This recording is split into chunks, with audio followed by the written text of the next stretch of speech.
Death and taxes, the only two things in life we are guaranteed. And in Colorado, thanks to the Taxpayer Bill of Rights, you're even guaranteed to say where your tax money goes. Problem is, as tax increase after tax increase gets voted down, our roads and schools suffer. So, is it time to ditch this 26-year-old law? Denver 7's Russell Haythorne goes 360.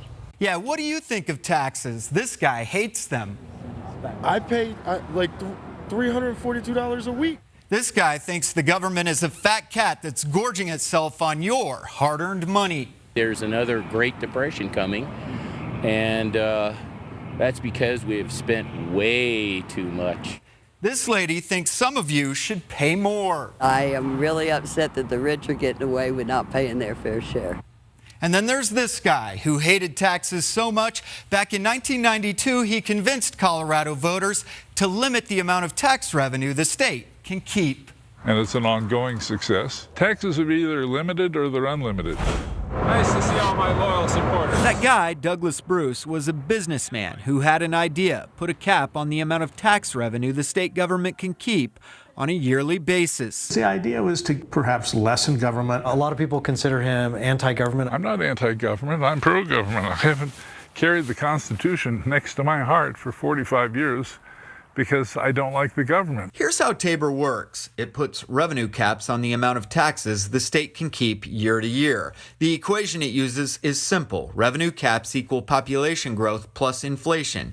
Typically in Colorado, that's about 4 to 6% growth a year. So once tax revenues hit that magic number, the state has to give all the additional revenue back to you, the taxpayer. Also, the state can't raise your taxes, not property taxes, sales, or income taxes. In order for that to happen, you, the voter, must approve any kind of tax hike. Lawmakers can't. TABOR passed in 1992, championed by businessman Douglas Bruce. It's been law in our Colorado ever since, and it has resulted in taxpayer rebates. Let's use quarters as an example. Each of these represents $100 million. Since 1992, bipartisan watchdogs estimate TABOR has saved Colorado taxpayers $3 billion. If you break it down, we'll use pennies now as an example. Each of these represents $100. There are 3.5 million taxpayers in the state of Colorado. It amounts to $900 each. On one side of the coin, there are those who are for it. Because it limits Colorado government spending. Taxpayers ought to have a say on tax increases. The accountability of going to the voters is what's popular about it. On the flip side of the coin, many say the tax caps have crippled education in Colorado, which has one of the 10 lowest per pupil funding rates in the nation. If I said to you, I think the legislature should be able to fix the School Finance Act next year. In 49 other states, that sounds like regular, everyday operating procedure. In Colorado, that's actually radical politics. School boards can't vote on a tax increase and then impose it on people. They have to go to the voters. Look no further than Adams County School District 27J for issues that can create. Voters in 27J have rejected school spending measures over and over and over again, to the point where the district has now gone to a 4-day school week. They can no longer afford to keep the doors open for 5 days.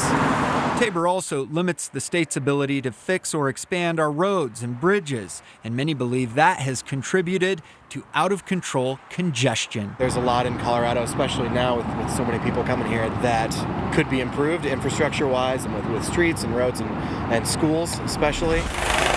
There's a loophole in TABOR that gives the state another way to get your money. If you don't vote to raise your taxes, fees are not considered taxes. So since 1992, Colorado has been tacking fees onto all kinds of services. Just look at your vehicle registration card. There's a license fee, a road fee, a bridge fee, and others. Experts also say it's noteworthy that since 1992, no other state in the nation has adopted this same model. Going to a vote of the people every time you need an adjustment is hard and expensive. It was a great sales job but it was a bad thing to be selling. They don't have to adopt the same thing. I never said it came down from Mount Sinai. While there have been successful attempts to water down Tabor, Bruce, or Mr. Tabor as his license plate reads, says after all these years, if Tabor is so bad, so wrong for the state, why hasn't it been repealed or rejected outright? If they're going to blame me for everything that they ascribe to Tabor that they think is bad,